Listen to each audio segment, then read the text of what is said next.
अग्रवाल और इस वक्त हूँ पुराने जयपुर में, जिसे पिंक सिटी बोलते हैं। और ये जो आपको दूर पहाड़ों पे एक मंदिर दिखाई दे रहा है, उसको मान्यता ये है कि जब जयपुर बसा नहीं था उससे पहले का ये मंदिर है और गणेश जी का मंदिर है। हमारे साथ शर्मा जी हैं, यहाँ पर संस्कृत स्कूल है, उसमें प्राचार्य के पद पर हैं। उनसे हम ज़्यादा जानकारी लेंगे क्योंकि हमारी जानकारी यहाँ के बारे में कुछ भी नहीं है। और उससे इधर देखेंगे सर, एक बार थोड़ा सा बता दें कि वो क्या है। जयगढ़ है। जयगढ़ वो जयगढ़ फोर्ट है। ये सब तत्कालीन राजा महाराजाओं द्वारा निर्मित है। बहुत सुंदर है। जयबान तोप है, विश्व की सबसे बड़ी तोप जिसे बताया गया। वहीं अंदर है बहुत है। और आमेर से इसका रास्ता जाता है। आमेर से जाता है। ये सामने है पुरानी विधानसभा, सवाई मानसिंह टाउन हॉल है। ये पुरानी विधानसभा है, यहाँ पे लगती थी विधानसभा यहाँ चलती थी पहले। ये आज से 15-16 साल पहले यहाँ से शिफ्ट हो गई थी। 16 साल पहले नई विधानसभा में चली गई थी। यहाँ से ही फैसले होते हैं, यहीं से फैसले होते थे पहले। हाँ पहले। और इसके बगल में यहीं हवा महल है आगे। हाँ इसके आगे ही है। 50 कदम आगे सीधे चलेंगे तो दाहिनी साइड में ही हवा महल दिखाई देगा। और इसी टाउन हॉल के पीछे सिटी पैलेस है। हाँ ये पोड़ में से इसका रास्ता जा रहा है। ये सिटी पैलेस है। और इस सिटी पैलेस के सामने जयपुर के राजा राधा गोविंद भगवान का बहुत विशाल मंदिर है। भक्तगण बहुत आते हैं। बड़ी मान्यता है। गोविंद देव जी की बहुत मान्यता है और गणेश जी की भी बहुत बड़ी मान्यता है। यहाँ प्रतिवर्ष गणेश चतुर्थी पे मेला पड़ता है। अच्छा इधर। और एक मोती डूंगरी का गणेश जी का मंदिर आगे है। इस वक्त जिस बिल्डिंग पर खड़े हैं, एक बार ये शिव से मैं कहूँगा कि ये पूरा बिल्डिंग का पूरा दिखाएं कि ये बिल्डिंग बहुत पुरानी, लगभग 200 साल से भी ज़्यादा की ये पुरानी बिल्डिंग है। लेकिन खास बात इसकी दो है, तो पुरानी तो है ही, साथ में यहाँ पर संस्कृत को लेकर काफ़ी काम हो रहा है और यहाँ पर स्कूल चलता है। तो प्राचार्य साहब बताएं शर्मा जी कि ये कब शुरू हुआ था स्कूल? इस बिल्डिंग में, इस भवन में 1852 से संस्कृत की पाठशाला चलती थी। उस समय ब्राह्मणों के बच्चों को यहाँ वेद सिखाया जाता था, संध्या बंदन सिखाया जाता था, पूजा पाठ सिखाया जाता था। तब से इस स्कूल में राजा महाराजाओं के द्वारा ये दी हुई थी। बाद में देवस्थान विभाग ने अडॉप्ट कर ली इस बिल्डिंग को। और ये बिल्डिंग आज देवस्थान विभाग के अंडर में है। परंतु 1852 से आज तक इसके अंदर स्कूल चल रही है। 1852 से है। बीच में हमारी कॉलेज शिफ्ट हो गई। पहले प्राइमरी से लेकर के पीजी कॉलेज तक इसमें चलती थी। तो पीजी कॉलेज आज दूसरी जगह शिफ्ट हो गई है। किंतु सीनियर सेकेंडरी स्कूल तक +2 12 तक यहाँ चलती है स्कूल। इसके अंदर 7 फैकल्टियाँ चलती हैं। 2 यजुर्वेद है, अथर्ववेद है, व्याकरण, साहित्य, ज्योतिष, दर्शन, धर्मशास्त्र, इस प्रकार से 7 फैकल्टियाँ यहाँ चलती हैं। और 350 बच्चे इसमें अध्ययन कर रहे हैं अभी। हाँ जिसमें 100-125 बच्चे होते हैं मुस्लिम बच्चे हैं जो संस्कृत पढ़ते हैं। संस्कृत, हाँ तो उनमें भी रुझान है, संस्कृत के प्रति रुझान है यहाँ के बच्चों का। आसपास के एरिया के मुस्लिम बच्चे यहाँ आते हैं, पढ़ते हैं, संस्कृत भी पढ़ते हैं, वेद भी सुनते हैं, सब कुछ करते हैं। तो कोई दिक्कत तो नहीं आती? नहीं, कोई दिक्कत नहीं हमारे। बिल्कुल प्रेम से पढ़ते हैं। बहुत पुरानी बिल्डिंग है। आप दर्शकों को ये भी दिखाते रहे कि आप किस तरीके से सारे हवादार है। बिल्कुल हवादार। इसमें पंखे की आवश्यकता ही नहीं है। झरोखे बहुत बढ़िया बने हुए हैं। बाहर से विदेशी लोग देखने आते हैं इसको। हम नीचे चलते हैं। इसे क्या बोलते थे? क्या छतरियाँ बनी हुई थी। तिबारे बने हुए हैं। अब इसके अंदर अलग अलग क्लास रूम नहीं है। इसके अंदर तिबारे हैं, जैसे मंदिर में तिबारे होते हैं। तिबारा मतलब वही पिलर्स के ऊपर जो खड़े हो जाते हैं। गाँव में जैसे तिबारे होते हैं, बड़ी बड़ी छतें, चौबारा। वो उस तरीके से इसके अंदर है। अलग अलग सेपरेट इसके अंदर। संस्कृत में हम बोलते हैं इसको वरिष्ठ उपाध्याय। जी +2 है। वरिष्ठ उपाध्याय यानी senior class, senior higher secondary class है ये। इसमें 20 छात्र हैं और 7 बच्चे। क्या मतलब पढ़ाते हैं इसमें? इसमें वेद भी है, ज्योतिष, धर्मशास्त्र, व्याकरण, साहित्य। और वेद भी 2 चलते हैं। 4 वेदों में से 2 वेद हमारे स्कूल में चलते हैं। यजुर्वेद, शुक्ल यजुर्वेद और अथर्ववेद, ये 2 विषय चलते हैं। दोनों विषय हमारे बच्चों में हैं। और वैसे मेरे पास यहाँ 7 फैकल्टियाँ हैं, सातों फैकल्टियों में बच्चे हैं। न्याय दर्शन फिलोसॉफी भी है, शास्त्र में भी बच्चियाँ हैं। अभी आपको एक बच्ची मिली थी, वो धर्मशास्त्र में थी। ये बच्ची व्याकरण में हैं, और ये बच्चे मेरे वेद में हैं। अभी आज 5 ही आए हैं। आप वेद के बारे में, वेद में नहीं, वैसे याद है इनको वेद मंत्र याद है? सर कोई पूछे तो सुनाओ, थोड़ा आप ही पूछो सर। वेद मंत्र का मंत्र आता है तो सुनाओ, गणानाम को सुनाओ, किसी अच्छा सा मंत्र सुनाओ। हरि ओम गणानान्त्वा गणपतिग्गो भवामहे प्रियाणान्त्वा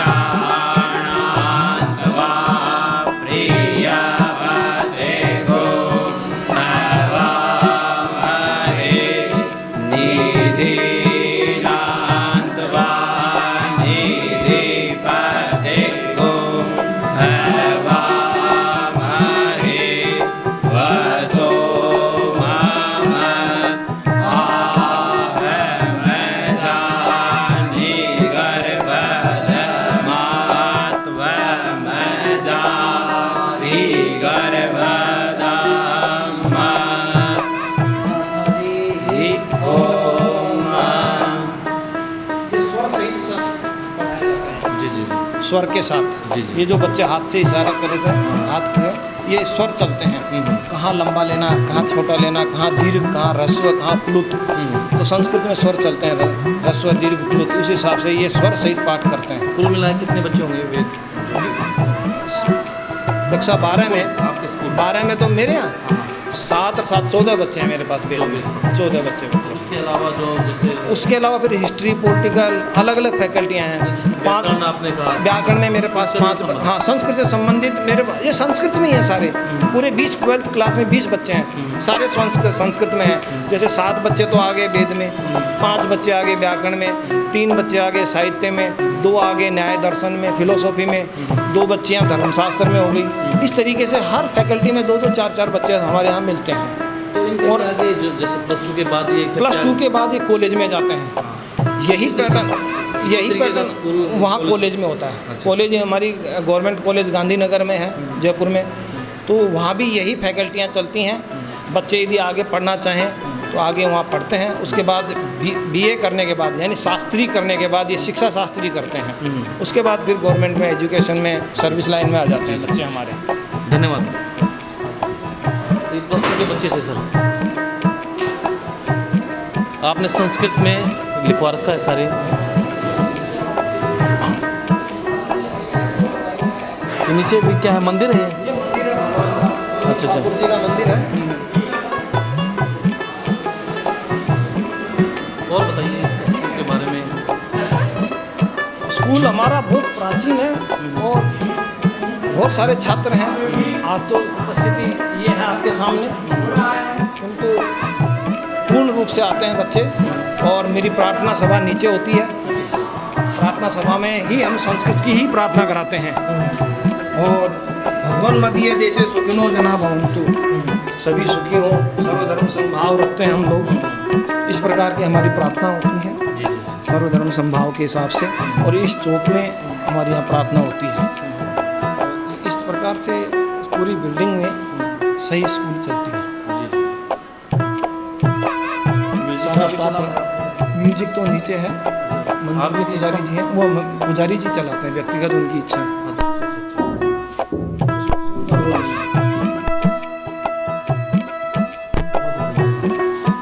इस प्रकार ये पूरा भवन संस्कृत का है, पूरा संस्कृत का ही वातावरण है। ये हमारी प्रार्थना है, ये प्रार्थना होती है, ये ध्यान मंत्र होते हैं, और ये हमारी प्रतिज्ञा होती है। सब संस्कृत में चलती है, सब कुछ संस्कृत में होता है। हाँ, भारतम मम देश अस्ति, सर्वे भारतीय मम भ्रातरः भगिन्यश्च, अहम स्वराष्ट्रे प्रीणामि, तथा च अहम एतस्य विविध विशेषतासु गर्वम अनुभवामि। हिंदुस्तान की विविध विशेषताओं में मैं गर्व अनुभव करता हूँ। अहम एतस्यारो भवितुम सर्वदा प्रयतिष्ये, अहम स्वमाता पितरोः गुरुः सर्वाग्रजानां सम्मानं करिष्ये। मैं सभी अपने माता पिता का, गुरु का, सभी बड़ों का सम्मान करता हूँ। इस प्रकार की प्रतिज्ञा हम करवाते हैं बच्चों से प्रतिदिन। और ये प्रार्थना है मेरी, और ये बिल्कुल सर्वधर्म संभाव। इसमें पहला इसका अर्थ है भगवान मदीय देशे सुखिनो जना भवन्तु। भगवान मेरे देश में, हिंदुस्तान में सभी लोग सुखी रहें, सभी लोग मेधावी रहें, सभी लोग गुणशाली हों। इस प्रकार की ये प्रार्थना हम करवाते हैं और ये हम ध्यान मंत्र बुलाते हैं। ये हमारा प्रतिदिन का रूटीन होता है। इस प्रकार से चल रहा है हमारा विद्यालय। डॉक्टर साहब, पहले में अंतर क्या है, क्योंकि आप यहाँ पे स्टूडेंट भी रहे और उसमें क्या अंतर आया है, मतलब संस्कृत के प्रति कम जागरूकता? आज की जनरेशन में संस्कृत के प्रति रुझान कम है। रुझान कम हो गया, नहीं पहले तो बहुत ज़बरदस्त रुझान था। यहाँ 8-8 हज़ार बच्चे, 7-7 हज़ार बच्चों की छात्र संख्या होती थी। आज कम हो गया। अब इसको समय का ही फेर कहें तो ज़्यादा वो बढ़िया है। समय एक ऐसा चल रहा है, अदर विषय अंग्रेजी वगैरह को बहुत ज़्यादा महत्व देने लग गए, जेई वगैरह में जाना लग गए। संस्कृत में हमारे पास अब बच्चों की संख्या थोड़ी सी कम हो गई। हालांकि मेरे पास फिर भी अच्छी संख्या है। 350 बच्चे ऑनलाइन रजिस्टर्ड है मेरे पास। 350 की छात्र संख्या यहाँ लेके, और जिसमें 100 बच्चे, 125 बच्चे तो मुस्लिम समाज के हैं, तो वो भी मेरे यहाँ संस्कृत पढ़ते हैं, उनका भी अच्छा रुझान है। बाकी अदर सभी कास्ट के बच्चे हमारे पास आते हैं। बाकी विशेषतर जो गरीब तबके के ज़्यादा बच्चे हैं ना, वो ज़्यादा आते हैं।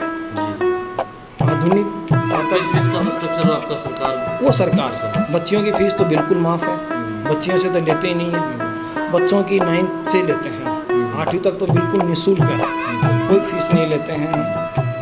ड्रेस किताबें हम गवर्नमेंट की आती है, गवर्नमेंट की तरफ से निःशुल्क मिलती है। ड्रेस भी मिलती है निःशुल्क, और भोजन भी निःशुल्क मिलता है। 1 से 8 तक को बच्चों को भोजन फ्री, दूध मिलता है।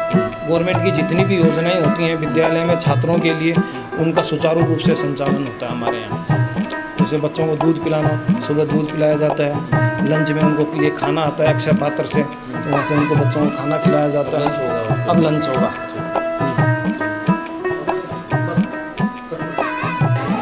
और अलग अलग श्लोक हो। अभी बात है शीलस्य नित्यम विद्योपसेविन चत्वारि तस्य वर्धन्ते आयु विद्या यशो बलम। दिक्कत तो नहीं आती कि मान लो कि आप मुस्लिम समुदाय से हैं तो कोई कहता हो कि संस्कृत नहीं पढ़नी चाहिए या जी सही, ऐसा कभी ऐसी कोई प्रॉब्लम नहीं है। यहाँ पे हर समुदाय, जैसे जैन, हिंदू, कोई भी बच्चा है, सबको समानता के साथ देखा जाता है। टीचर भी प्यार से, टीचर भी, अभिभावक भी और टीचर भी, विद्यालय परिसर, रास्ता, घर, सब कभी भाषा आनी चाहिए कोई भी अच्छा, कभी भी किसी भी वर्ग में भेदभाव से नहीं जोड़ना चाहिए, न धर्म से जोड़ा गया, न किसी वर्ग से भेदभाव किया गया आज तक। सबसे अच्छी विशेषता है, सबसे अच्छी विशेषता है कि किसी का भेदभाव नहीं होता, न किसी धर्म से, न किसी वर्ग से, ये सभी भेदभाव आज तक नहीं हुआ। हर मतलब अच्छी बात होती है, अच्छी बात होती है। भाषा को भाषा के तरीके से होना भाषा को भाषा के तरीके से होना चाहिए।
पुरानी बहुत बिल्डिंग अच्छा, है? बहुत अच्छा लगता है। अपने दोस्तों को दिखाते हो? कोई रिश्तेदार आते हैं तो दिखाते हो उसको? हैं? तो दिखाने आते हो? पढ़ाई बहुत अच्छी होती है। कौन सा सब्जेक्ट पढ़ते हो? संस्कृत वाङ्मय। तो इस तरीके से बच्चे तैयार हो रहे हैं आप। तो आगे जैसे नौकरी को लेकर दिक्कत नहीं आती संस्कृत विषय को लेकर? देखो ऐसा है, संस्कृत पढ़ करके कोई भी विद्यार्थी अधिकतर 90% गवर्नमेंट जॉब की ओर जाते हैं। अच्छा, जनरल एजुकेशन में जितने भी शिक्षकों की आवश्यकता होती है वो संस्कृत एजुकेशन प्राप्त करके संस्कृत डिपार्टमेंट में पढ़ करके और जनरल एजुकेशन में संस्कृत शिक्षक का पद प्राप्त करते हैं। दूसरी ओर वेद पढ़ करके वेद के ज्ञाता तो बनते हैं, ज्योतिष पढ़ते हैं, ज्योतिष के ज्ञाता होते हैं और अपने कर्मकांड के साथ साथ अपना हुनर प्रदर्शन करते हैं, बुलंदियों पर जाते हैं। यहाँ के पढ़े हुए यहीं पर प्रोफेसर, यहीं पर प्रिंसिपल, यहीं पर व्याख्याता नौकरी करते हैं। तो संस्कृत पढ़े हुए अधिकतर ध्यान देना चाहिए सरकार को भी अभी, क्योंकि बहुत पुरानी बिल्कुल संस्कृत का ह्रास होता जा रहा है। सरकार की तरफ से यह है कि जनरल और संस्कृत एजुकेशन में जो अंतर होना चाहिए उस अंतर को उन्होंने पाट दिया है। बीए संस्कृत से किए हुए और शास्त्रीय आचार्य के इक्वल मान करके संस्कृत को गर्त में पहुंचाने की साजिश रची जा रही है। जब बीए पढ़ करके एक पेपर पढ़ करके और संस्कृत पढ़े हुए के बराबर होगा तो क्यों यहाँ फिर संस्कृत पढ़ने आए? उसको अलग से उससे अलग था, लेकिन दुर्भाग्य से कोर्ट के द्वारा या अन्य किसी अपने निजी हितों से उनको बराबर कर दिया गया। बीए पढ़ा हुआ एक पेपर संस्कृत का पढ़ करके आता है, उसको शास्त्री और आचार्य के इक्वल मान करके उनको बराबर कर दिया। इसलिए ही इस संस्कृत एजुकेशन में बच्चों की संख्या कम हो रही है। जो स्पेशलाइजेशन होता है ना विषय का वो खत्म हो वो करने जी, धन्यवाद। ज्योतिष के लेक्चरर हैं यहाँ। आप भी यहीं पढ़े हैं सर? जी। कौन सा class? Sir doctor Deepak Sharma, मैं यहीं प्राध्यापक हूँ न्याय दर्शन से। न्याय दर्शन। और यहीं का स्टूडेंट हूँ। अच्छा, यहाँ पे प्रिंसिपल साहब भी, आप भी? हाँ, यही अध्ययन किया है, साहब ने भी यही किया है, सर ने भी। अच्छा अच्छा अच्छा। ये 1852 से चल रहा है, सब विद्वान लोग सब यहीं पढ़े हुए हैं, हमने भी यही अध्ययन प्राप्त किया है। तो यहाँ पे जो आप नीति शास्त्र, न्याय शास्त्र न्याय शास्त्र पढ़ाता हूँ। अच्छा, न्याय शास्त्र में कितने बच्चे हैं? 5-6 बच्चे हैं। तो न्याय शास्त्र में होता क्या है, थोड़ा सा बताइए। न्याय शास्त्र न्याय से संबंधित जो होता है ना, दर्शन से संबंधित फिलोसफी। हाँ, क्या मतलब? भारतीय दर्शन जो है ना, भारतीय इंडियन फिलोसफी, अच्छा अच्छा उससे संबंधित है। अच्छा। न्यायिक क्षेत्र में इनमें काम आता है। तो कैसा लगता है कि इतनी पुरानी बिल्डिंग, थोड़ा सा बताओ इसके बारे में। ये तो बिल्डिंग तो बहुत अच्छी है, हमने यहाँ अध्ययन किया है, पूरा जीवन हमने यहाँ व्यतीत किया है। बहुत अच्छा और बहुत ही स्थापत्य जो यहाँ का देखिए आप कितना शानदार है। यहाँ पढ़ने का मन करता है, यहाँ पढ़े भी हैं, बच्चे भी यहाँ बहुत पसंद करते हैं। अच्छी जगह, देवस्थान है, पूरा मंदिर है यहाँ पर, भगवान का आशीर्वाद हमें प्राप्त होता है। बच्चे भी यहाँ अध्ययन कर रहे हैं। मैं यहाँ शास्त्री गया इस बिल्डिंग में यहीं पर। पुरानी यादें जुड़ी होंगी आपकी। बिल्कुल। तो ज्योतिष में कैसे है?